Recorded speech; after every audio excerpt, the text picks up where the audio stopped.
ध्यायामि संस्कृतं सम्यक् वन्दे संस्कृतमातरम्। संस्कृतस्य प्रसाराय नैजं सर्वं ददाम्यहम्। संस्कृतस्य सदा भक्तो वन्दे संस्कृतमातरम्।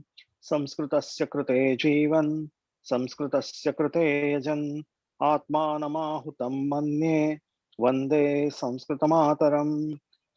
हिन्दुधर्मं समाजं च पवित्रां संस्कृतिं तथा संरक्षणनुकुर्याम विश्वं शान्ति समन्वितम्।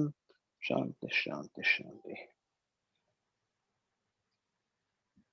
इदानीं वयम् अद्यतनवर्गस्य आरम्भं कुर्मः। अत्र वृष्टिः चरति इति कृत्वा कदाचित् ध्वनौ समस्या भवति, जानामि। पश्यामः, सद्य तु आरब्धा अस्ति वृष्टिः। पश्यामः, यदि मध्ये विद्युत् गच्छति चेदपि समस्या भवति अत्र इति विषयद्वयम् आदौ सूचयामि, तदनन्तरं वयम् इदानीम् आरम्भं कुर्मः। इदानीं गतसप्ताहे अस्माकं स्क्रीन् शेर् करिष्यामि।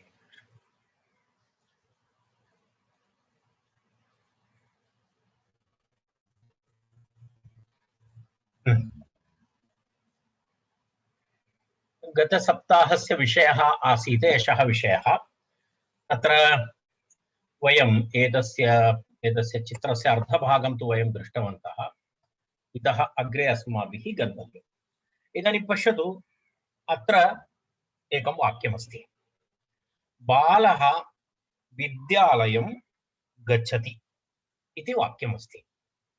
तदनन्तरं पुनः तत्र अपरं वाक्यमस्ति, पिता बालं विद्यालयं गमयति इति अपरं वाक्यमस्ति।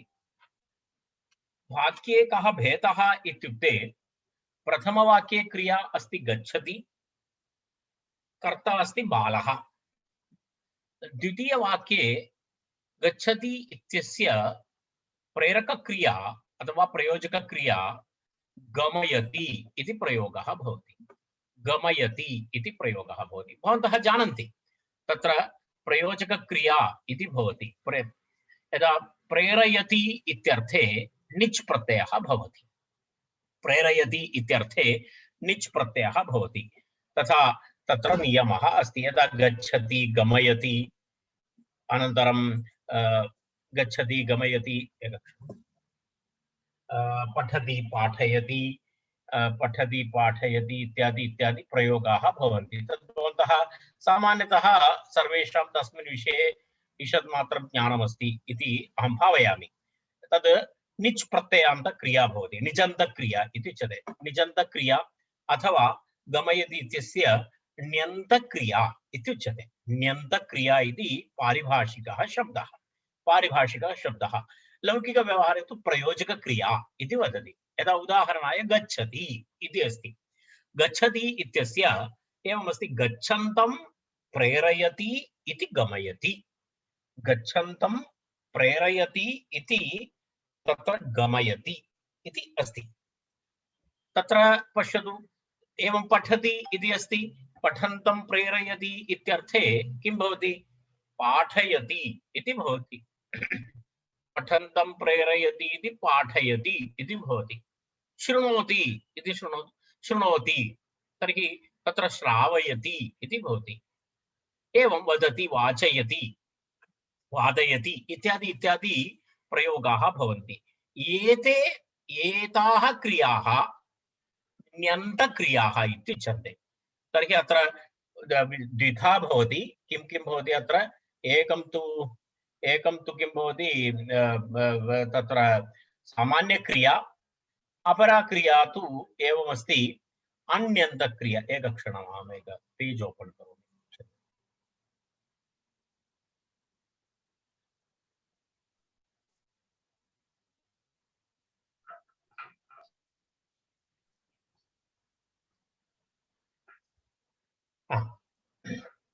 तर्हि तत्र एवमस्ति। एतद् वयम् एकवारम् एतद् प्रथमक्रिया अस्ति। अहम् उक्तवान् भवतां पुरतः। प्रथमक्रिया अस्ति गच्छति इति अस्ति। यदा गच्छति इति अस्ति चेत् कथं भवति? गच्छति इति अस्ति चेत्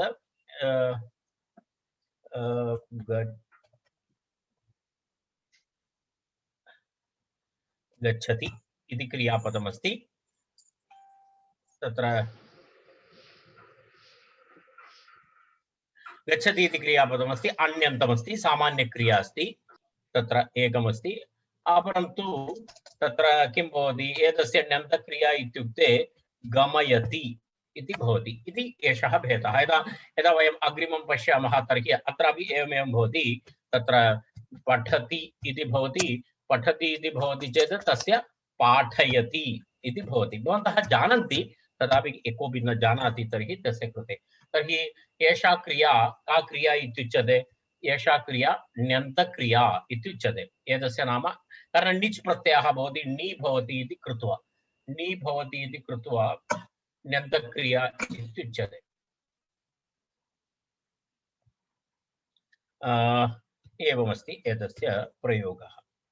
ण्यन्तक्रिया भवति, ण्यन्त इत्युच्यते, ण्यन्त इति अस्ति। तर्हि एतावत् तस्य विषये वक्तव्यम् आसीत्। तद् एतावदेकं ज्ञानमस्ति तर्हि वयम् अग्रे गन्तुम् अस्माकं सरलता अस्ति। तर्हि ण्यन्तक्रिया इत्युच्यते, तत्र ण्यन्त इति उच्यते। गमयति इति ण्यन्त भवति, पाठयति इति ण्यन्तक्रिया भवति। एतावत् भवन्तः ज्ञातवन्तः चेत् वयम् अग्रे गन्तुं शक्नुमः। तत्र एवमस्ति, इदानीम् अस्माकं विषयः अस्ति, अत्र पश्यन्तु भवन्तः, बालः विद्यालयं गच्छति। बालः विद्यालयं गच्छति इति सामान्यं वाक्यं। तस्य प्रयोजकक्रिया मध्ये तर्हि अत्र किं भवति?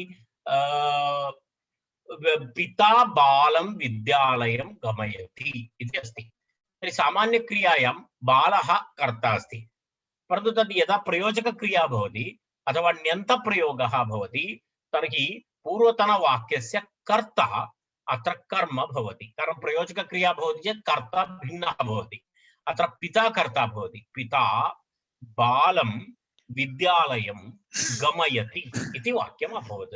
तर्हि एषा क्रिया टेक्निकली अन्यन्तक्रिया, एषा क्रिया ण्यन्तक्रिया इति वयं टेक्निकली वदामः। पारिभाषिक प्रयोगः। गच्छति इति अन्यन्तक्रिया, गमयति इति ण्यन्तक्रिया इति पारिभाषिकरूपेण तस्य विवरणं कुर्मः वयं। यदा अवगमनसरलतायै तथा वयं पश्यामः। किमस्ति? गच्छति इति अन्यन्तक्रिया, गमयति इति ण्यन्तक्रिया इति पश्यामः। तर्हि सरलता भवति। सामान्यक्रिया इति अन्यन्तमस्ति, तत्र ण्या नास्ति, णिच् नास्ति। गमयति इत्यत्र णिच् अस्ति, तर्हि तद् ण्यन्तक्रिया। शास्त्रे तत्र एवं तस्य प्रतिपादनम् अस्ति। तर्हि भवन्तः पश्यन्तु, तत्र बालः विद्यालयं गच्छति इति वाक्यम् अन्यन्तक्रियासहितं वाक्यम्। अन्यन्तक्रिया, अन्यन्तक्रियायाः कर्ता बालः, अन्यन्तक्रिया तस्य कर्ता बालः। यदि तद् ण्यन्ते भवति, अन्यन्तक्रियायाः कर्ता ण्यन्तप्रयोगे कर्म भवति। पश्यतु, बालम् इति भवति। अन्यन्तक्रियायां बालः कर्ता, यदि तदेव परिवर्तनं कृत्वा ण्यन्तक्रिया भवति अथवा प्रयोजकक्रिया भवति, पूर्वतनकर्ता इदानीम् अत्र कर्म भवति। पिता बालं विद्यालयं गमयति इति अस्ति। अत्रापि एकदृष्ट्या द्विकर्मकप्रयोगः भवति। अत्रापि यदा प्रयोजकक्रियायां प्रयोगे तत्र द्विकर्मकः भवति। कारणं विद्यालयम् इति तु कर्म अस्ति एव, अधिकरणार्थे अस्ति, परन्तु कर्म अस्ति, कर्मकारकम् अस्ति तत्र। तर्हि अत्र कर्मकारकं विद्यालयम् इति कर्म अस्ति, बालम् इति कर्म अस्ति, इति कर्मद्वयमस्ति अत्र प्रयोजकक्रियायां। तर्हि अत्रापि द्विकर्मकप्रयोगः अस्ति। अत्रापि द्विकर्मकप्रयोगः अस्ति। द्वितीयं वाक्यं पश्यतु। छात्रः श्लोकार्थं बोधति, अवगच्छति, पठति इत्यर्थः। छात्रः श्लोकार्थं बोधति। तर्हि तत्र पश्यतु, अन्यन्तक्रिया, कर्ता छात्रः। ण्यन्तक्रियायां तत्र किं भवति?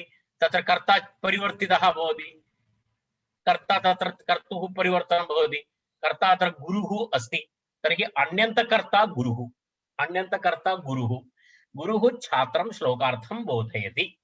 अस्मिन् प्रयोगे अपि एवमेवमस्ति, तत्र अन्यन्तकर्ता छात्रः, तत्र ण्यन्तक्रियायां तत्र कर्म भवति, छात्रम् इति कर्म भवति। पश्यतु, गुरुः छात्रं श्लोकार्थं बोधयति इति अस्ति, तर्हि तत्रापि कर्मद्वयम् अस्ति।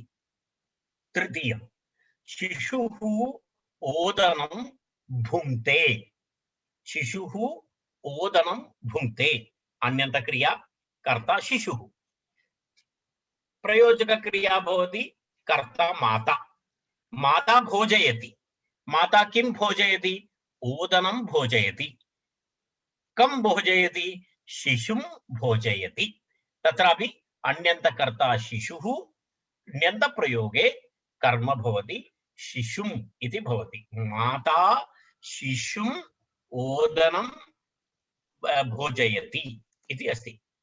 चतुर्थम् उदाहरणं पश्यतु, बालः गद्यं पठति, अन्यन्तक्रिया पठति, कर्ता बालः, तत्र इदानीं ण्यन्तप्रयोगे अध्यापकः कर्ता इति भवति, अध्यापकः पाठयति, अध्यापकः पाठयति, गद्यं पाठयति, कं पाठयति इति प्रश्नः भवति, तर्हि बालं पाठयति, बालं पाठयति इति अन्यन्तकर्ता, ण्यन्ते तत्र किं भवति, कर्म भवति इत्यर्थः, कर्म भवति इति, अध्यापकः बालं पाठयति इति भवति। अपरं वाक्यं, वृद्धः उपविशति, वृद्धः उपविशति, तत्रापि तरुणः वृद्धम् उपावेशयति, तत्र पश्यतु, तरुणः वृद्धम् उपावेशयति इति प्रयोगः भवति। अत्र अयं प्रयोगः तत्र कर्म नास्ति, परन्तु एषः कर्म भवति, तत्र एतद् वृद्धः अत्र अत्र द्वितीये प्रयोजकक्रियायां तत्र कर्म भवति इति, तत्र एवं प्रयोगः। एतद् वस्तुतः एवमस्ति,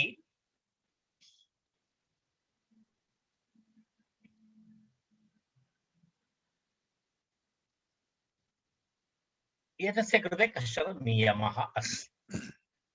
इदानीं तं विषयं प्रति वयं गच्छामः। पश्यतु, सर्वेषां धातूनां प्रयोगे एवं भवति वा इति प्रश्नः अस्ति।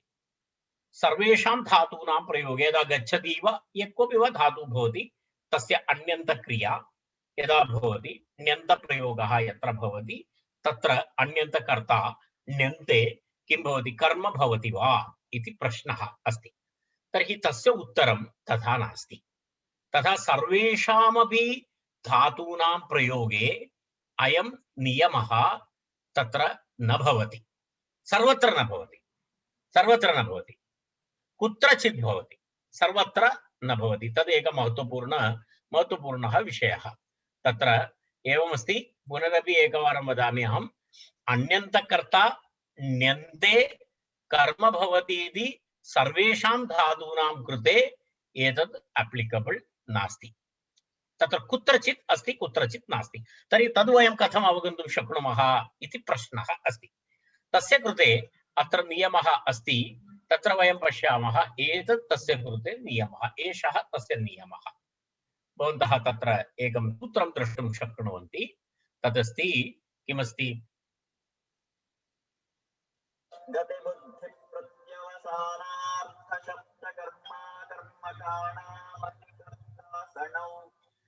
एतदेकं कारकसूत्रमस्ति, कारकविधायकं सूत्रमस्ति, कर्मकारकविधायकं सूत्रमस्ति। अयं नियमः यदा मया पूर्वं प्रतिपादितविषयः अनेन सूत्रेण विधीयते। गति बुद्धि प्रत्यवसानार्थ शब्दकर्म अकर्मकाणाम् अणिकर्ता, अणिकर्ता इत्युक्ते अन्यन्तकर्ता सनौ, सनौ इत्युक्ते स कर्ता, नौ इदानीं कर्म इति अस्माभिः अणिकर्ता सनौ किं भवति, कर्म भवति, कर्मकारकं भवति इति तस्य आशयः। परन्तु तत्र निश्चितमस्ति केषां केषां धातूनां प्रयोगे कर्ता कर्म भवति। गत्यर्थक धातूनां प्रयोगे गच्छति व्रजति इत्यादि गतिक्रिया यत्र भवति तत्र केवलं गमधातोः प्रयोगः इति नास्ति। गत्यर्थक धातूनां प्रयोगे गत्यर्थक धातवः बहवः सन्ति। उपसप्तति 80 70 पर्यन्तं स्यात् गत्यर्थक धातवः। तेषां सर्वेषां प्रयोगे एवं भवति। बुद्धिक्रिया तद्वितीय विषयः। बुद्धिसम्बन्धी विषयाः बौद्धिक यदा बोधयति इत्यादि इत्यादि तत्सर्वं तत्र बुद्धिक्रिया सम्बन्धी अर्थक धातूनां प्रयोगे। तृतीयः विषयः भक्षणक्रिया प्रत्यवसानार्थ। प्रत्यवसानार्थ इत्युक्ते किं भवति तत्र भोजनसम्बन्धी विषयः। भोजनसम्बन्धी विषयः प्रत्यवसानम् इत्युच्यते। प्रत्यवसानम् अनन्तरं पुनः अस्ति अग्रिमः विषयः शब्दकर्मक्रिया इति अस्ति। शब्दकर्मक्रिया शब्दकर्मक्रिया इत्युक्ते तत्र शब्दः कर्म भवति। शब्दः कर्म भवति तत्र पठति पाठयति इत्यादि अपि तत्र अन्तर्भवति। तत्र शब्द कर्म भवति इति। अनन्तरं पुनः अकर्मकक्रिया। अकर्मकक्रिया प्रयोगे अपि गत्यर्थकानां अवगमनार्थकानां भक्षणार्थकानां शब्दकर्मकाणां अकर्मकाणां च प्रयोज्यकर्ता यदा प्रयोजककर्तुः क्रियां प्रति कर्मसंज्ञकः भवति इति आशयः। तत्र प्रयोज्यकर्ता प्रयोजककर्ता इत्यपि वयं तत्र किञ्चित् भागं कुर्मः। गच्छति इत्यस्य कर्ता प्रयोज्यकर्ता, गमयति इत्यस्य कर्ता प्रयोजककर्ता इति भेदद्वयं। प्रयोज्यकर्ता प्रयोजककर्ता। अन्यन्तप्रयोगे यः प्रयोज्यकर्ता भवति सः न्यन्तप्रयोगे किं भवति प्रयोजकक्रिया यत्र भवति प्रयोजकर्तुः तत्र प्रयोज्यकर्तुः कर्मकारकं भवति इति। तदेव गतिक्रिया बुद्धिक्रिया भक्षणक्रिया शब्दकर्मक्रिया अकर्मकक्रिया एतेषां विषये अप्रयोजककर्तुः निच् प्रयोगे कर्मकारकं भवति इति सामान्यं तस्य सूत्रस्य अर्थः। यदि सामान्यसूत्रार्थः अस्माभिः ज्ञातव्यः अस्ति। तत्र गति इति अस्ति। यदा अत्रापि कानिचन उदाहरणानि सन्ति भवन्तः द्रष्टुं शक्नुवन्ति।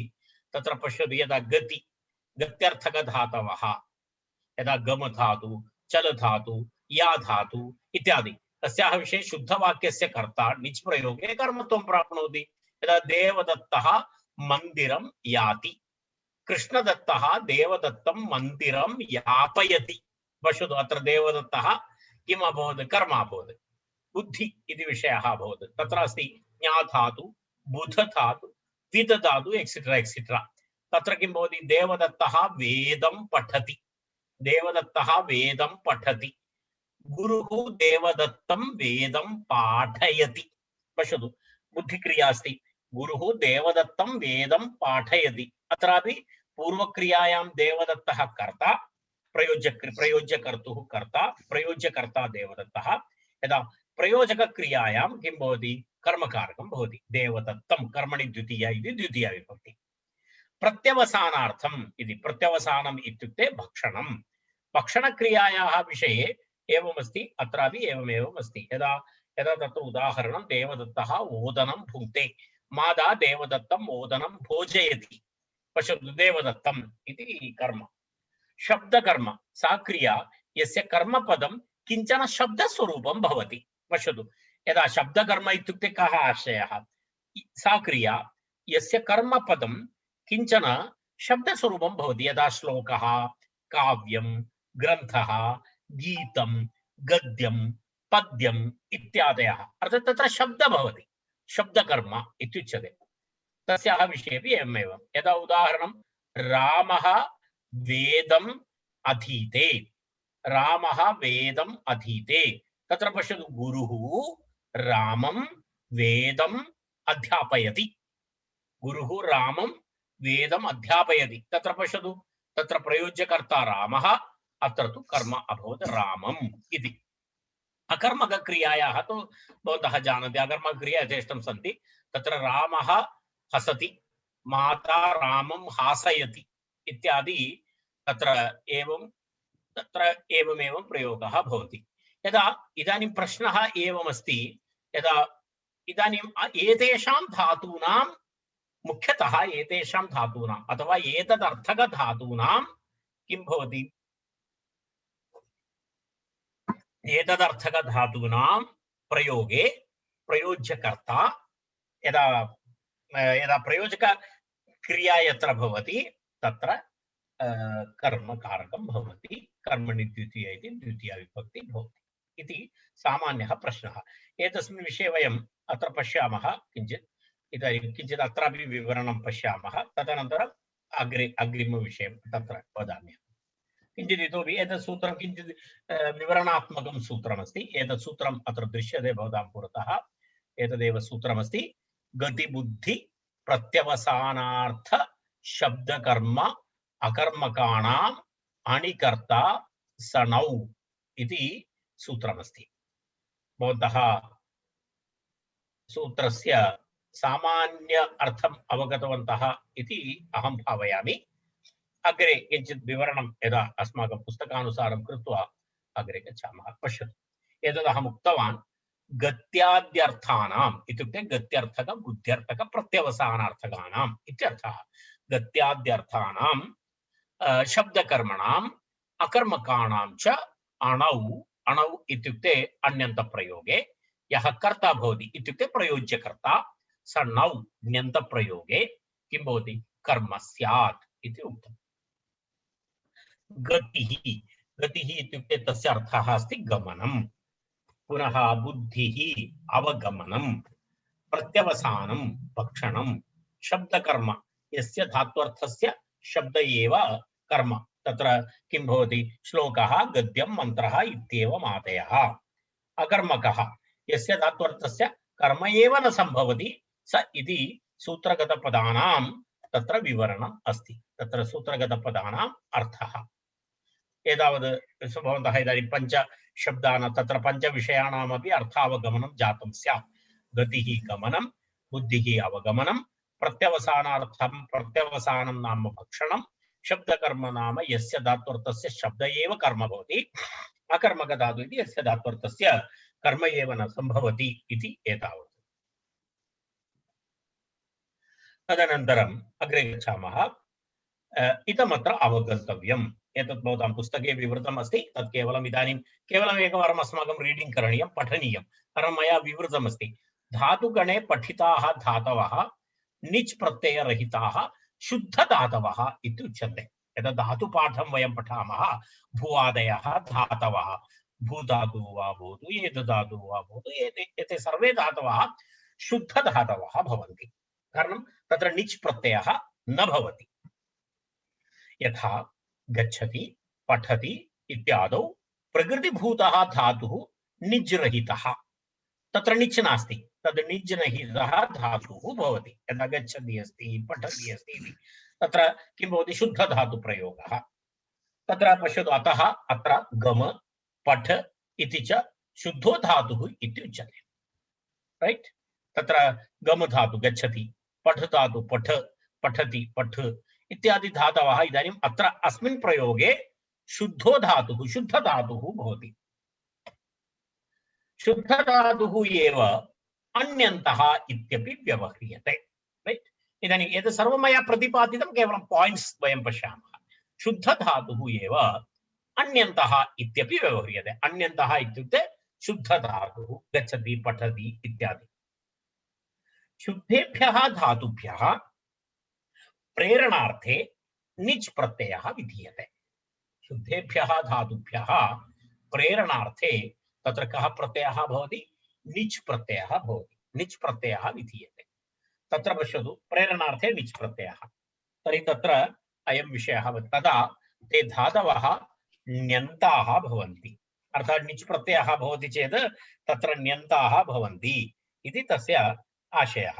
ण्यन्ताः भवन्ति। ण्यन्ताः भवति चेत् कथं भवति? अग्रे पश्यतु, यथा गमयति, पाठयति, भोजयति इत्यादौ प्रकृतिभूतः धातुः निच् सहितः। अस्मिन् प्रयोगे कथं भवति? अतः अत्र गम धातु, गम धातोः यदा पश्यतु गमि इति भवति, गमि इति भवति। कथं? ग म इति धातु भवति, गम धातोः तत्र किं भवति? प्रत्ययः अस्ति निच् इति प्रत्ययः। कः प्रत्ययः? निच्, निच् प्रत्ययः भवति। एवं प्रत्ययः भवति निच्। तत्र निच् प्रत्ययस्य एवं स्वभावः अस्ति, तत्र चकारस्य लोपः भवति, तत्र पुनः नकारस्य लोपः भवति, अनुबन्धलोपाः भवन्ति। तर्हि निच् इत्यस्य किम् अवशिष्यते? इ इति अवशिष्यते। निच् इत्यस्य अनुबन्धलोपे इ इति अवशिष्यते। तर्हि किं भवति? ग अनन्तरं मि इति भवति। गम प्लस् इ गमि इति भवति। एतत् निचन्त धातुः भवति। एतत् निचन्त धातुः भवति। गमि, गमि क्रिया। गमि इति दृश्यते कुत्रचित्, तर्हि अस्माभिः अवगन्तव्यम् एषा प्रयोजकधातुः अस्ति, प्रयोजकक्रिया इति अवगन्तव्यम्। तत्र एवम् अन्येषामपि एवमेव भवति। यदा वयं पश्यामः पठ इति भवति, तत्र पठ इति पठ धातुः भवति। पठ धातोः अपि एवमेव वयं पश्यामः चेत् निच् भवति। निच् भूत्वा तदनन्तरम् अनुबन्धलोपः भवति चेत् इ भवति, पठ इ। तर्हि किं भवति? तत्र पठि इति भवति, पठि इति तत्र क्रिया भवति। महोदय, उपधा अस्ति वा न तत्र? पाठी खलु?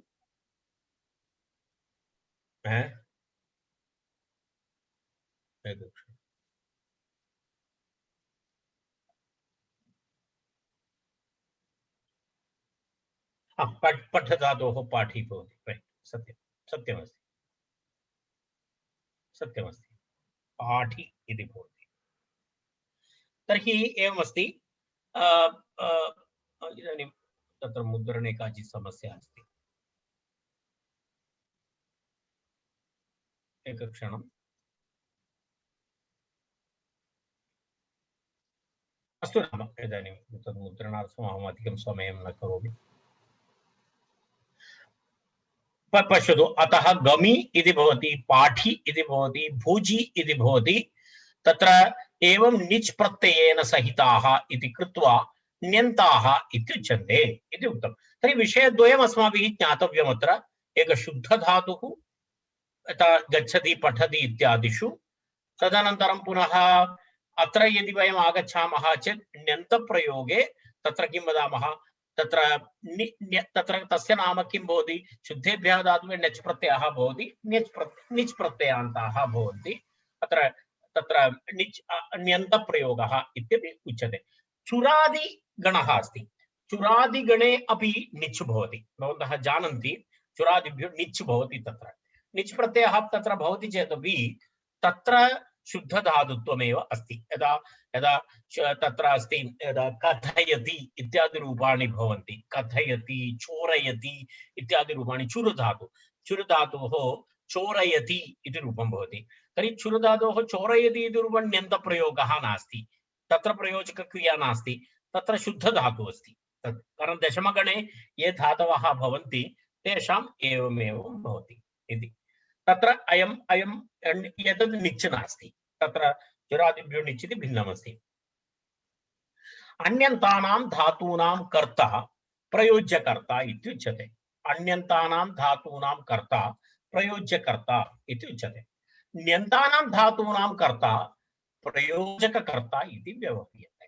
इति द्वयोः भेदः। अन्यन्तानां धातूनां, यदा अन्यन्तानां धातूनाम् इत्युक्ते गच्छति इत्यादि, गम इत्यादि प्रयोज्यकर्ता इत्युच्यते। ण्यन्तानां धातूनाम् इत्युक्ते गमि इत्यादीनां धातूनां कर्ता प्रयोजककर्ता इति व्यवह्रियते। इदानीम् उदाहरणं पश्यतु। बालः विद्यालयं गच्छति इत्यत्र बालः प्रयोज्यकर्ता। किमर्थम्? अत्र अन्यन्त धातु अस्ति। पिता बालं विद्यालयं गमयति इत्यत्र पिता प्रयोजककर्ता। पिता प्रयोजककर्ता। किमर्थं? तत्र विद्या गमयति इति तत्र प्रयोजकक्रिया अस्ति। प्रयोजकक्रियायाः कर्ता प्रयोजककर्ता इति उच्यते। तर्हि एवं च इदानीं सूत्रस्य अर्थसमन्वयं करोति। एवं च गत्यर्थकानाम् अवगमनार्थकानां भक्षणार्थकानां शब्दकर्मकाणाम् अकर्मकाणां च प्रयोज्यकर्ता प्रयोजककर्तुः क्रियां प्रति कर्मसंज्ञकः भवति इति फलितः अर्थः। इति फलितः अर्थः। तस्य सामान्यतः तस्य अर्थस्य एवं समन्वयः क्रियते। सूत्रार्थः स्पष्टः जातः इति मन्ये। फलितः अर्थः एवं च गत्यर्थकानाम् अवगमनार्थकानां भक्षणार्थकानां शब्दकर्मकाणाम् अकर्मकाणां च प्रयोज्यकर्ता प्रयोजककर्तुः क्रियां प्रति कर्मसंज्ञको भवति इति फलितः अर्थः। राइट? इदानीम् एकैकस्य किञ्चित् विवरणं पश्यामः वयम्।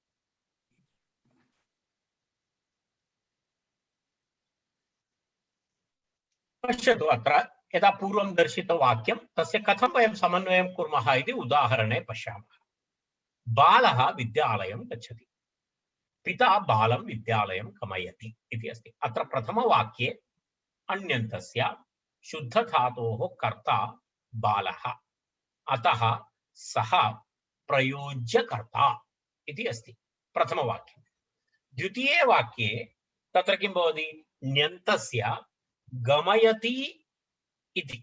ण्यन्तस्य नाम, द्वितीयवाक्ये ण्यन्तस्य नाम गमयति इत्यस्य कर्ता पिता, अतः प्रयोजककर्ता। तर्हि गच्छति इत्यत्र बालः, तत्र प्रयोज्यकर्ता। गमयति इत्यत्र कर्ता पिता, सः प्रयोजककर्ता। गत्यर्थकधातुप्रयोगः अस्ति अत्र। गम धातुः अस्ति, गत्यर्थकधातुः। तर्हि गत्यर्थकधातुप्रयोगात् प्रयोजककर्तुः पितुः गमनप्रेरणक्रियां प्रति प्रयोज्यकर्ता बालः कर्म भवति प्रकृतसूत्रेण। अनेन सूत्रेण गतिबुद्धि प्रत्यवसानार्थ शब्दकर्माकर्मकाणाम् अणिकर्ता सनौ इति सूत्रेण तत्र किं भवति? तस्य बालशब्दस्य कर्मकारकत्वं भवति, कर्म भवति। विद्यालयस्य तु कर्तुरीप्सिततमम् इति सूत्रेणैव कर्मसंज्ञा। अर्थात् द्वितीयवाक्ये बालम् इत्यपि कर्म अस्ति, विद्यालयम् इत्यपि कर्म अस्ति। तर्हि विद्यालयम् इत्यस्य कर्मसंज्ञा कर्तुरीप्सिततमं कर्म इति नियमानुसारं भवति। बालः इत्यस्य कर्मसंज्ञा अनेन सूत्रेण भवति, गतिबुद्धि प्रत्यवसानार्थक धातु तत्र भवति इति। तत्र उभयत्रापि इदानीं विशेषः नाम तदहम् आदितः उक्तवान्, उभयत्रापि द्वितीया विभक्ति विधानं कर्मणि द्वितीया इति सूत्रेण भवति। कर्मणि द्वितीया इति सूत्रेण उभयत्रापि किं भवति? द्वितीया विभक्ति भवति। द्वितीया विभक्ति विधानम् एकैकस्य भिन्नं सूत्रं नास्ति, एकमेव सूत्रमस्ति, कर्मणि द्वितीया इति ज्ञातव्यम्। इदानीं द्वितीयम् उदाहरणं पश्यामः। छात्रः श्लोकार्थं बोधति। छात्रः श्लोकार्थं बोधति। तत्र पश्यतु, गुरुः छात्रं श्लोकार्थं बोधयति इति अस्ति। तत्र गुरुः छात्रं श्लोकार्थं बोधयति इति तस्य ण्यन्तप्रयोगः। तत्र एवमस्ति, किञ्चित् तत्र मुद्रणे तदर्थः आगतं, परन्तु तस्यैव अत्र प्रथमवाक्ये छात्रः प्रयोज्यकर्ता, द्वितीयवाक्ये गुरुः प्रयोजककर्ता। स्पष्टमस्ति, इदानीम् अधिकविवरणस्य आवश्यकता नास्ति। तर्हि अत्र धातुः अस्ति बुद्ध्यर्थकधातुः। बुद्ध्यर्थकधातुः अस्ति, अवगमनार्थकधातुः। बुद्धि इत्युक्ते अवगमनम् इत्यर्थः। बुद्ध्यर्थकधातोः प्रयोगात् प्रयोजककर्तुः गुरोः प्रेरणक्रियां प्रति प्रयोज्यकर्ता छात्रः तत्र किं भवति? कर्म भवति प्रकृतसूत्रेण। श्लोकार्थस्य तु कर्तुरीप्सितम् इति सूत्रेणैव कर्मसंज्ञा। अर्थात् तत्र किमस्ति? श्लोकार्थम् इत्यस्य कर्तुरीप्सिततमं कर्म इति सूत्रेण कर्मसंज्ञा, छात्रम् इत्यस्य गतिबुद्धिप्रत्यवसानार्थक इति धातोः तत्र एवं संज्ञा भवति। तर्हि उभयत्रापि ततः द्वितीया, उभयत्रापि ततः द्वितीया भवति, कर्मणि द्वितीया इति सूत्रेण भवति इति तस्य बुद्धिविषयस्य उदाहरणं। तृतीयमस्ति प्रत्यवसानार्थस्य उदाहरणं। शिशुः ओदनं भुङ्क्ते, शिशुः ओदनं भुङ्क्ते इति वाक्यं। माता शिशुम् ओदनं भोजयति। तर्हि तृतीयवाक्ये प्रत्यवसानविषयः। प्रत्यवसानं नाम भक्षणं, भक्षणार्थक धातुः अस्ति भुज धातु, तस्य प्रयोगेऽपि अन्यन्तकर्ता अन्यन्ते कर्म भवति। शिशुः अत्र प्रथमवाक्ये शिशुः प्रयोज्यकर्ता, द्वितीये वाक्ये माता प्रयोजककर्त्री, भक्षणार्थक धातोः प्रयोगात् प्रयोज्यकर्ता भोजनप्रेरणक्रियां प्रति प्रयोज्यकर्ता शिशुः कर्म भवति, शिशुः कर्म भवति। तत्र भोजनप्रेरणक्रियां प्रति तत्र भक्षणार्थकक्रिया धातोः प्रयोजककर्त्र्याः भोजनप्रेरणक्रियां प्रति तत्र प्रयोज्यकर्ता शिशुः कर्म भवति प्रकृतसूत्रेण इत्युक्ते गतिबुद्धिप्रत्यवसानं। तर्हि ओदनस्य तु कर्तुरीप्सिततमं कर्म इति सूत्रेण तत्र कर्मसंज्ञा उभयत्रापि ततः द्वितीया भवति। महोदय तत्र गौणकर्म किं भवति महोदय? अत्र गौणकर्म इति प्रयोगः योग्यः नास्ति। गौणकर्म इति वयं वक्तुं न शक्नुमः न। यदि करणीयं चेदपि तस्य किं भवति, यदा अन्यन्तकर्तुः भवति, यदि भवान् किञ्चित् तथा टेक्निकली वक्तव्यम् इति इच्छति चेत्, कारणं मुख्यकर्म तु तत्र गद्यम्। इदानीं पश्यतु, अत्र बालः गद्यं पठति, बालः गद्यं पठति, बालः गद्यं पठति इति बालः तद् बालं गद्यं पाठयति इति अस्ति। तर्हि गद्यं तु मुख्यकर्म एव अस्ति, परन्तु प्रयोजकक्रियायां तदा गौणकर्म इति प्रयोगः नास्ति। किमर्थं गौणकर्म इति प्रयोगः नास्ति तदपि वदामि। अत्र अविवक्षाविषयः नास्ति, अविवक्षाविषयः नास्ति। कारणम् अकर्म तत्र अकथितं च इत्यत्र तत्र किमस्ति, तत्र अस्ति तत्र कारकं, परन्तु कर्तुः विवक्षा नास्ति। तेन कारणेन तत्र कर्म भवति, अविवक्षितकर्म अस्ति तत्र। अत्र तथा नास्ति। तेन कारणेन तादृशप्रयोगः अत्र गौणकर्म इति शास्त्रे तादृशप्रयोगः न दृश्यते इति, तस्य प्राधान्यमस्ति तत्र, नास्ति इति न। पूर्णरूपेण गौणम् इति वक्तुं न शक्नुमः इति कृत्वा तत्र शास्त्रे कुत्रापि एतस्य गौणकर्म इति प्रयोगः न दृश्यते। तस्मात् तदेव तत्र प्रयोज्यकर्ता इति भवति। शब्दकर्म धातोः तत्र पश्यतु, द्वितीय प्रयोज्यकर्ता अध्यापकः बालं गद्यं पाठयति। अत्र प्रथमवाक्ये बालः प्रयोज्यकर्ता, द्वितीयवाक्ये किं भवति, तत्र प्रयोजककर्ता अध्यापकः, प्रयोजककर्ता अध्यापकः। शब्दकर्मक धातोः शब्दकर्मको नाम कः, श्लोकः, गद्यं, मन्त्रः इत्येवम् आदयः शब्दात्मकाः इति तदुक्तं। श्लोकादिषु शब्दसमूहः भवति खलु। श्लोकादयः यदि धातोः कर्म भवन्ति तर्हि सः धातुः शब्दकर्मकः इत्युच्यते। तत्पूर्वम् अस्माभिः दृष्टं, तदेव तत्र विवृतमस्ति। प्रयोगात् तत्र किमस्ति, प्रयोगात् शब्दकर्मक धातोः प्रयोगात् इति अन्वयः। कारणं तन्मध्ये कंसे सः विषयः आगतः। शब्दकर्मक धातोः प्रयोगात् किं भवति, शब्दकर्मक धातोः प्रयोगात् प्रयोजककर्तुः अध्यापकस्य प्रेरणक्रियां प्रति प्रयोज्यकर्ता बालः कर्म भवति प्रकृतसूत्रेण। गद्यस्य तु कर्तुरीप्सितं कर्मसंज्ञा, अनन्तरम् उभयत्रापि ततः द्वितीया इति तत्र कर्मणि द्वितीया इति सूत्रेण। वृद्धः उपविशति, तरुणः वृद्धम् उपावेशयति इति अस्ति। तत्र किञ्चित् तत्र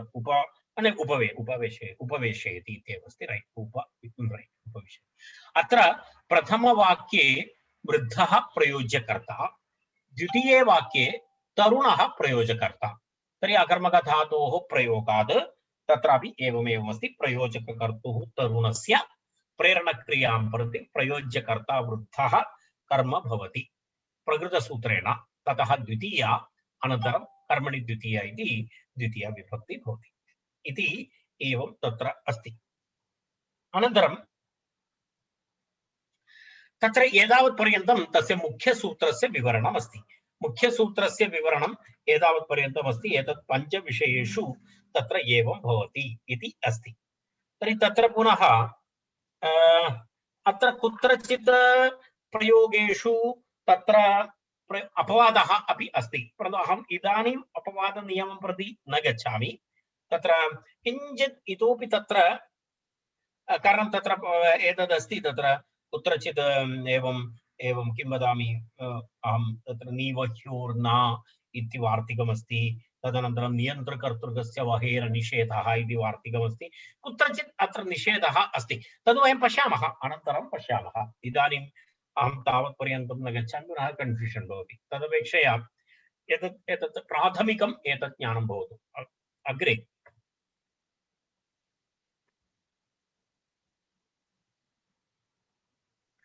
अत्र केचन शब्दाः दत्ताः सन्ति। तत्र पश्यतु, विद्यार्थी किमपि जल्पति, विलपति, आभाषते इति द्वित्राणि क्रियापदानि शुद्धधातुप्रयोगः।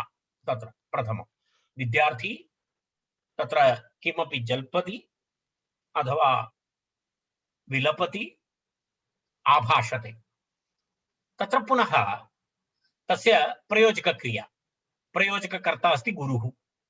गुरुः जल्पयति, गुरुः किमपि जल्पयति, तर्हि तत्र अन्यन्तकर्ता विद्यार्थी, ण्यन्ते किं भवति, विद्यार्थिनम् इति कर्म भवति। राइट, विद्यार्थिनम् इति कर्म भवति। तत्र अन्यन्तकर्ता ण्यन्ते कर्म भवति। एवमेवं विलपति इत्यस्य विलापयति, आभाषते इत्यस्य आभाषयति इत्यादि प्रयोगाः भवन्ति।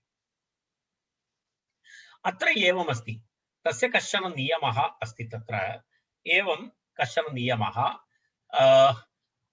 तत्र जल्पति प्रभृतीनाम्, अत्र पश्यतु, एषः धातुः अथवा एते धातवः गति बुद्धि प्रत्यवसानार्थ शब्दकर्म अकर्मक तत्र न अन्तर्भवति, तेषु अर्थेषु न अन्तर्भवति, परन्तु अन्यन्तकर्ता ण्यन्ते अत्र कर्म भवति।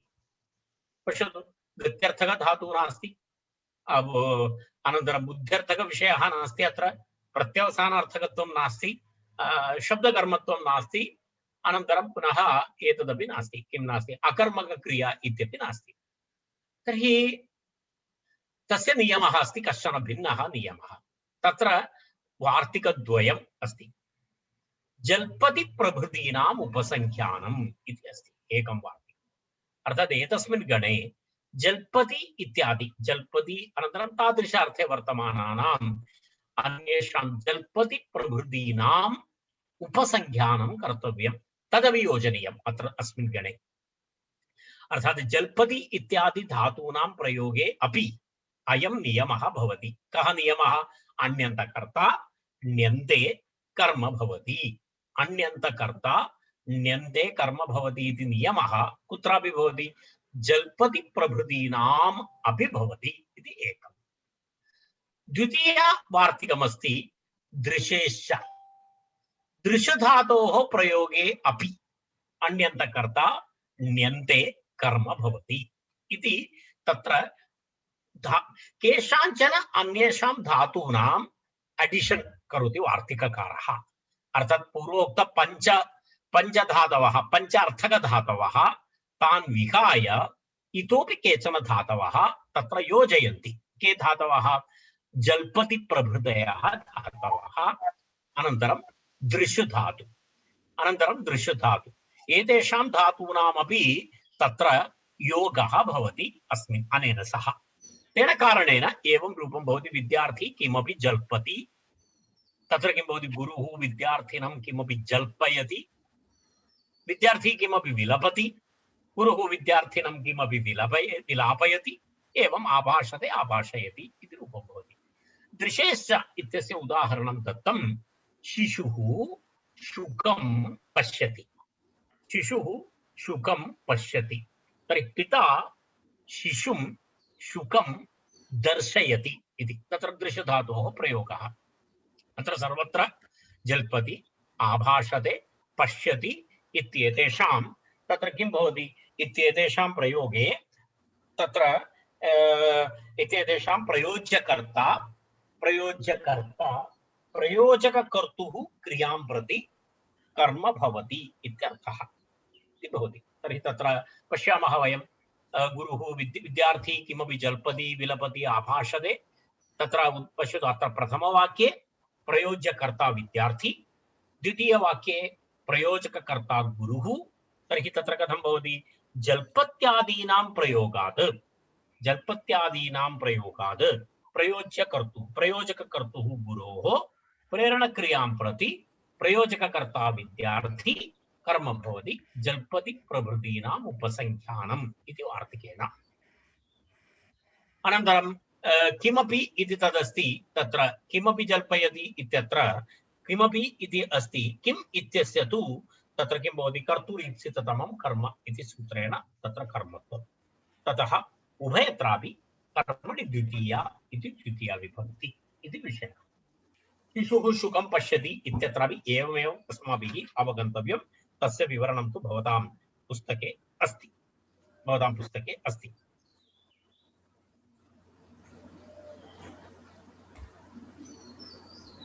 इदानीं वयम् अग्रे गच्छामः। बक्कल क्या है वो लाए भी तो બધું ગમે ત્યાં મારે હું વારે ઘડી ઉઠું બેસ કરવી પડે, ઘાટા નહીં રહી મારી વસ્તુ નડવાની જ નહીં, એ વાયર બી લઈ આવો, સાફ સાફ કરીને ત્યાં જ મૂકવાનું। अस्य अभी बहु ध्वनिः आयाति भो, भवन्तः म्यूट् कुर्वन्तु कृपया। ठेकाणे मूकी दो।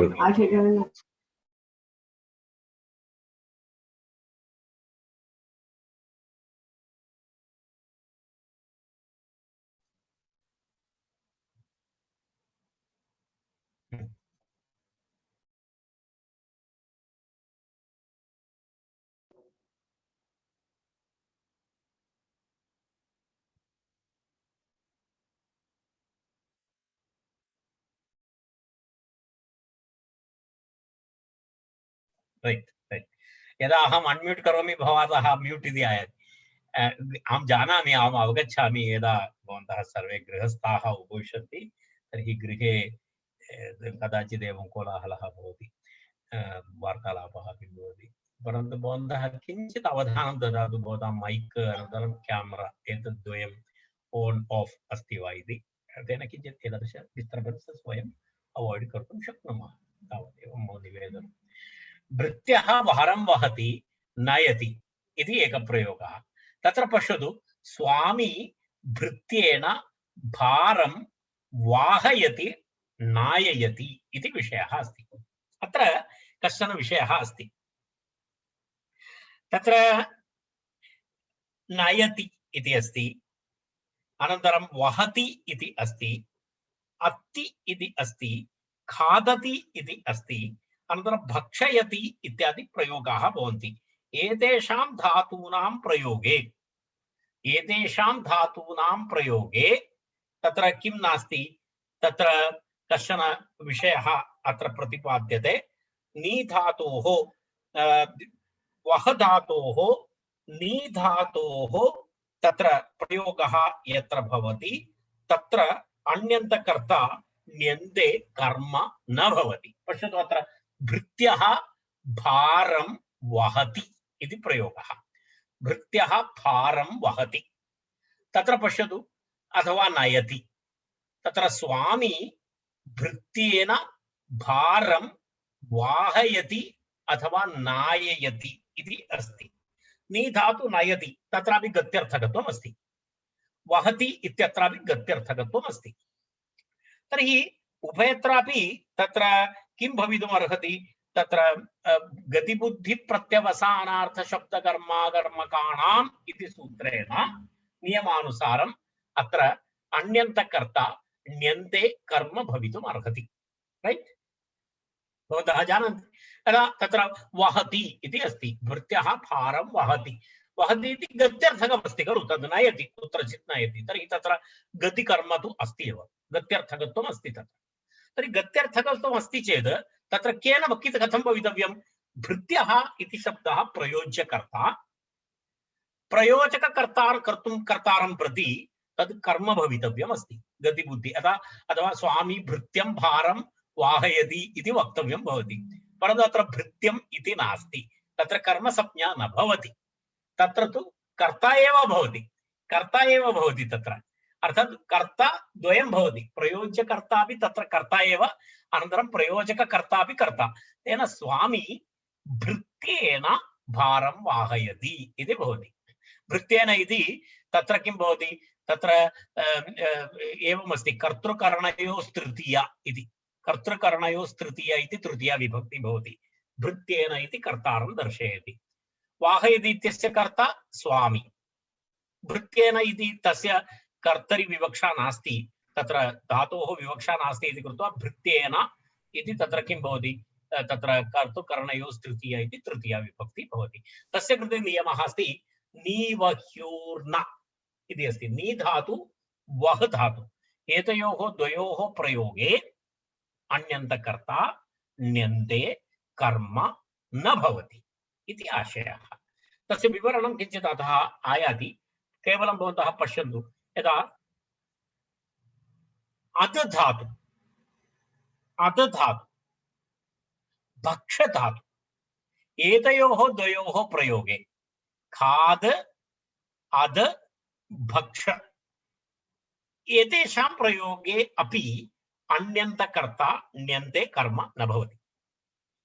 भोजनार्थकधातवः, प्रत्यवसानार्थधातवः, भक्षणम् अत्र विषयः, खाद धातु, अध धातु, भक्ष धातु, एते त्रयः धातवः अपि प्रत्यवसानार्थधातवः, इत्युक्ते भक्षणक्रिया भोजनभक्षणार्थकधातवः। एतेषां प्रयोगे अपि अन्यन्तकर्ता ण्यन्ते कर्म न भवति, न भवति। किमर्थं, तत्र अयं नियमः अस्ति, आदिखाद्योर्न इति एकं वार्तिकमस्ति, आदिखाद्योर्न दर्शयामि, पश्यतु अत्र नीवह्योर्न इति वार्तिकमेतत्, पश्यतु नीवह्योर्न अर्थात् नी तथा वह धातोः विषये शुद्ध धातोः कर्ता निच् प्रयोगे कर्मत्वं न प्राप्नोति इति नियमः। आदिखाद्योर्न पश्यतु, अधभक्षणे तथा खाद् धातोः प्रयोगे तत्र किं भवति, एतयोः विषये अस्य सूत्रस्य प्रसक्तिः नास्ति। भक्षधातोः विषयः अस्ति, वैकल्पिकः अस्ति, यत्र भक्षधातोः प्रयोगः अहिंसार्थे भवति, हिंसा नास्ति, अर्थात् भक्ष अस्य धातोः विषये यदि हिंसाक्रिया न भवति तत्र प्रयोज्यकर्ता कर्मत्वं न प्राप्नोति। यदा उदाहरणं, वटुः अन्नं भक्षति, पिता वटुना अन्नं भक्षयति इति प्रयोगः भवति, तत्र नापेक्षते, तत्र एवमस्ति, पिता कथं करोति, किं करोति, पिता वटुना अन्नं भक्षयति इति प्रयोगः भवति। किमर्थं, तत्र भोजनक्रिया यदस्ति तत्र हिंसा नास्ति। यदा हिंसा भवति, यदा उदाहरणाय, यदा मम गृहे धेनुः अस्ति, यथेष्टं धेनवः सन्ति, धेनवः सस्यं भक्षन्ति इति सामान्य स्वभावः, परन्तु तत्र अहं किं करोमि, मम गोपालः धेनून् सस्यं भक्षयति, सस्यं भक्षयति चेत् हिंसार्थकमस्ति, सस्यानां प्राणाः सन्ति इति विश्वासः, तत्र हिंसा भवति, अर्थात् धेनून् सस्यमिति उभयतापि हिंसा भवति। यस्य कस्यापि कृषिक्षेत्रे यथेष्टं सस्यमस्ति, तत्र गत्वा मम धेनुं स्थापयित्वा तस्य कृषिक्षेत्रस्य सस्यं घातयामि चेदपि हिंसा भवति, अन्यथा कथं भवति, सस्येपि प्राणविशेषः भवति इति कृत्वापि तद् हिंसार्थक धातुः अस्ति, तत्र हिंसार्थः अस्ति। तर्हि तादृशस्थाने किं न भवति, अस्य सूत्रस्य प्रवृत्ति न भवति। तत्र पश्यतु वटुः अन्नं तत्र भवति। वटुः तत्र यत्र हिंसार्थः भवति तत्र अन्यन्तकर्ता ण्यन्ते कर्म भवति। यत्र हिंसार्थः नास्ति तत्र अन्यन्तकर्ता ण्यन्ते कर्म न भवति। उदाहरणं पश्यतु, अत्र वटुः अन्नं भक्षति, अहिंसार्थकम् अस्ति, तेन कारणेन अत्र कर्मसंज्ञा नास्ति। पिता वटुना अन्नं भक्षयति।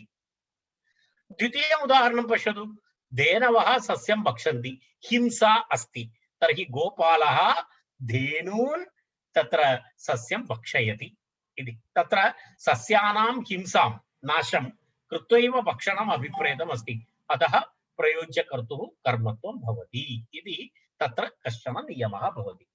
दृशेश्च एतद् भवन्तु पश्यन्तु, दृशधातोः विषये प्रयोज्यकर्ता निच् प्रयोगे कर्मत्वं प्राप्नोति। अहम् उक्तवान्। जल्पति प्रवृत्तीनाम् उपसंख्यानं तदपि उक्तवान्। पश्यतु, जल्पति, भाषते, विलपति एतेषां विषये प्रयोज्यकर्ता निच् प्रयोगे कर्मत्वं प्राप्नोति इति। एते सर्वे धातवः अत्र दत्ताः सन्ति। भवन्तः अनन्तरमपि एतत् द्रष्टुं शक्नुवन्ति। पश्यतु, अत्र इदानीं पुनः बालः शब्दायते। अत्र शब्दविषयकमस्ति। तत्रैव एकं वार्तिकम् इतोपि अस्ति। पश्यतु, शब्दायतेर्न, शब्दायतेर्न, शब्दाय इति कश्चन नामधातुः अस्ति। नामधातुप्रयोगः, नामधातुप्रयोगं भवन्तः कदाचित् श्रुतवन्तः, कदाचित् अहं यदा पश्यामि कदाचित् अहं विवृतवान् इति मन्ये। अस्तु, नाम अनन्तरं पश्यामः। शब्दाय इति कश्चन नामधातुः शब्दं करोति, अस्मिन् अर्थे तत्र यङ् प्रत्ययः क्यङ् प्रत्ययः भवति। तर्हि तत्र पश्यतु, अत्र किञ्चित् अवगन्तुं प्रयत्नं कुर्वन्तु। यदा शब्दं करोति इति अर्थे कर्तुः क्यङ् सलोपश्च इति सूत्रेण क्यङ् प्रत्ययं कृत्वा अस्य धातोः क्रियते। यद्यपि अस्य धातोः कर्म शब्दम् अस्ति, तथापि तत्र अनेन सूत्रेण प्राप्तं कर्मत्वम् अनेन वार्तिकेन निषिध्यते। तस्मात् किं भवति, बालः शब्दायते, माता बालेन शब्दापयति। वस्तुतः बालम् इति करणीयं, परन्तु न भवति, तत्र निषेधः अस्ति। तर्हि अत्र उदाहरणत्रयम् अस्ति। अत्र सर्वत्र यदा यदा तत्र गत्यर्थकत्वम् अस्ति, द्वितीये भक्षणार्थकत्वम् अस्ति, तृतीये शब्दकर्मत्वम् अस्ति, तथापि तत्र किं न भवति इति अन्यन्तकर्तुः ण्यन्ते कर्म न भवति इति तत्र निषेधः क्रियते। प्रथमसूत्रे किं भवति, नीवह्योर्न इति, द्वितीये आदिखाद्योर्न इति वार्तिकं, तृतीये शब्दायतेर्न इति वार्तिकम्। इति वार्तिकत्रयेण तत्र अन्यन्तकर्तुः ण्यन्ते कर्म निषेधः क्रियते इति अपि अवगन्तव्यम् अस्ति। एतेन तत्र किञ्चित् एतस्य अग्रे एतस्य उदाहरणानि किञ्चित् विस्तृतं एतत् दत्तमस्ति। अहं विवरणं कृतवान्। एतत् सर्वं वार्तिकं। नीवह्योर्न, आदिखाद्योर्न, भक्षेरहिंसार्थस्य न, शब्दायतेर्न। पुनः इतोपि एकमस्ति, नियन्त्रकर्तृवहुधातुं हिंसार्थक भक्षधातुं च वर्जयित्वा नयति, वहति, अत्ति, खादति, भक्षयति प्रयोज्यकर्ता प्रयोजककर्तुः कर्म न भवति इति। नयति वहति इत्यनयोः गत्यर्थकत्वात्, अत्ति, खादति, भक्षयति इत्येतेषां भक्षणार्थकत्वात् अकर्मकत्वात् तत्र एतत् सर्वं पूर्वम् अस्माभिः विवृतम् अस्ति। रैट्, सर्वविवरणानि मया कृतानि। उदाहरणानि अपि वयं दृष्टवन्तः। भृत्यः भारं वहति, स्वामी भृत्येन भारं वाहयति। तस्य विवरणम् अस्मिन् वाक्ये दत्तमस्ति। तत्र अत्र प्रथमवाक्ये तत्र किमस्ति, भृत्यः प्रयोज्यकर्ता, द्वितीयवाक्ये स्वामी प्रयोजककर्ता, वह धातोः नी धातोः च प्रयोगे स्वामिनः प्रेरणक्रियां प्रति प्रयोज्यकर्ता भृत्यः कर्म न भवति। नीवह्योर्न इति वार्तिकेन कर्मत्वाभावात् द्वितीयापि न, किन्तु प्रयोज्यकर्तुः कर्तृत्वस्य सद्भावात् कर्तृकरणयोस्तृतीया इति सूत्रेण तृतीया भवति। तदपि अहम् उक्तवान्, तत्र कर्तृकरणयोस्तृतीया इति तृतीया विभक्ति भवति।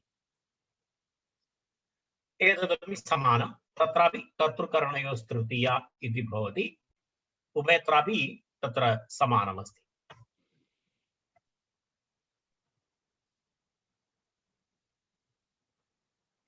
किञ्चित् इतोपि तत्र विवरणं करणीयमस्ति। तद् अहम् इदानीं समयः अस्माकम् इतः आरभ्य वयम् अग्रिमे शनिवासरे वयं पश्यामः। कर्मकरः कटं करोति इति कश्चन विषयः। कर्मकरेण कटं कारयति, स्वामी कर्मकरं कटं कारयति इति कश्चन वैकल्पिकः नियमः अस्ति। तस्मिन् विषये वयम् अग्रिमसप्ताहे चर्चां कुर्मः। महोदय मम एकः अत्र प्रश्नः अस्ति। पृच्छतु। पाययति कथं भवति महोदय? पिबति पाययति भवति। तत्र बालं पाययति इति कर्मसंज्ञा भक्षणार्थकमस्ति खलु। भक्षयति पानमपि उभयमपि भवति। धन्यवादः महोदय। एवं चर्वणं कृत्वा खादति इति तत्र विवक्षा नास्ति। भक्षणमिति गलविवरप्रवेशानुकूलव्यापारः। एकः प्रश्नः पृच्छतु महोदय। अन्नं खादति, अत्र हिंसा कथमस्ति? अन्नं खादति इत्यत्र हिंसा नास्ति। न अन्नं खादति इत्यत्र हिंसा नास्ति, अहिंसार्थकप्रयोगः। तेन कारणेन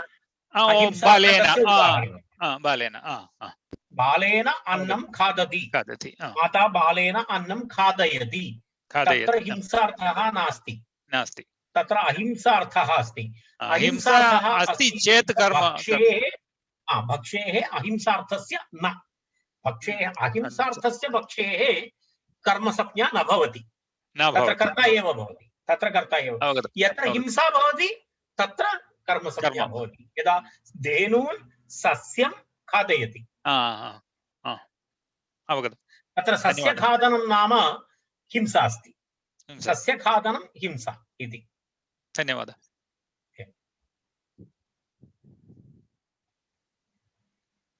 अपरः कश्चन संशयः अस्ति चेत् भवतः माम् अनन्तरं गणे प्रष्टुं शक्नुवन्ति।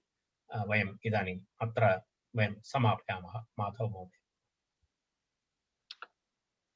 सर्वे भवन्तु सुखिनः, सर्वे सन्तु निरामयाः, सर्वे भद्राणि पश्यन्तु, मा कश्चित् दुःखभाग् भवेत्।